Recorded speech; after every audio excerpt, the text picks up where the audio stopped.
All right, this is a story that should have everybody on red alert. After Chinese cyber attacks, American lawmakers are now on the attack. A House Intelligence panel looking to stop American companies from doing business with two of the top Chinese tech companies, warning that they pose a national security threat because they make stuff that could be used to spy on you. But the Cowboy Libertarian Patrick Dorinson says, wait a second, hold your horses. The government should not ban any business of any kind, even if the intentions are good and the results are anything but. He is author of, and I've got the book with me, It's Nut Cutting Time in America. So make your case, because, you know, the viewers out there are concerned about spying from China on our, basically, intelligence and our corporations. What say you? Well, first let me say, Lynn, ni hao. I'm practicing my Mandarin Chinese, so when our creditors come calling, I'll know how to greet them when they arrive in California.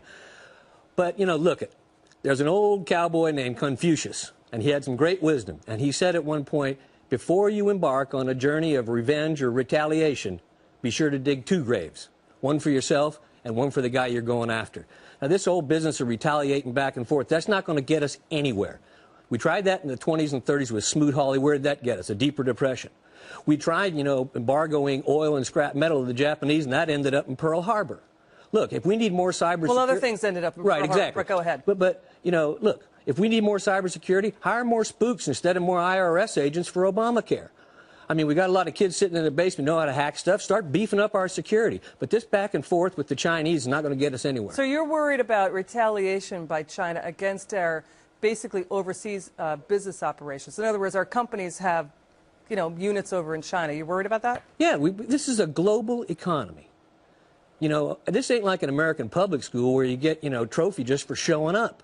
Americans have to compete. And the story that was on television last night talked about Cisco.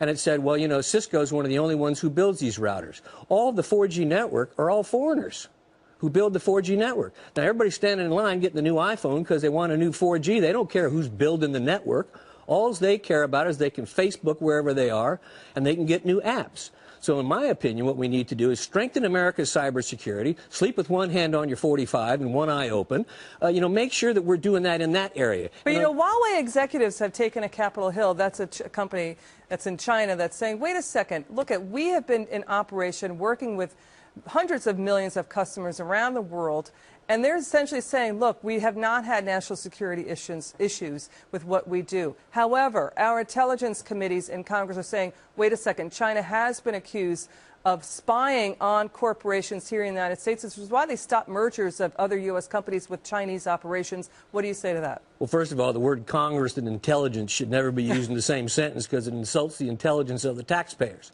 But look, this is an issue, no question about it.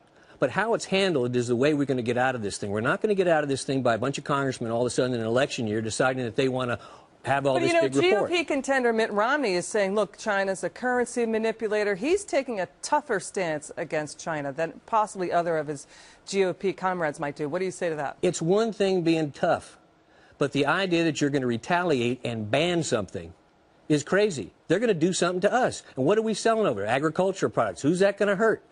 You know, we're selling almonds from California over to China. We need to continue to do that. Well, the president, though, to his credit, he has signed 3 major treaties with Colombia, South Korea, and Panama. So he's not a protectionist sort. The president, the White House, is not protectionist. It seems to me that, by the way, 2/3 of House Democrats oppose those treaties, right? Yeah. So, you know, big I hear deal. what you're saying, but this could, I'm not sure this will get beyond the intelligence panel. What do you say to that? Well, it's an election year. They brought it up right before the election. We'll see what they do next year. Now, with Congress, you always got to wonder, when they put out these things, what's the follow-up? Congress's record on follow-up isn't too good in this country. All right. You know, this is your book, Nut Cutting Time. Can't believe I'm saying that. Nut Cutting Time America. Right. I think that's self-explanatory because you're a rancher, I guess, right? Mini. I like one of the, you're saying in the back of the book on the phony issue of fairness. Life is not fair. It's not the government's job to make it so. Right. Okay.